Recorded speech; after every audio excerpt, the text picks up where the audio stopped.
আজ তোমাদের বলবো মণ্ডল বাড়ির বড় বউয়ের গল্প।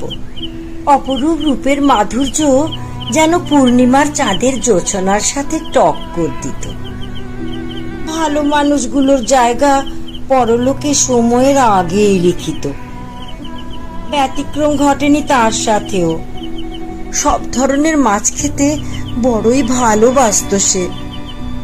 আজও যখন মাছের কাঁটাগুলো বাছি, তখন ভেসে আসে নিশার মুখটা। সে যেন এক মুহূর্তে বলে ওঠে, আমাকে তোর হাতের মাছটা দিয়ে যা। মনা দেব না, মনা দেব না, দেব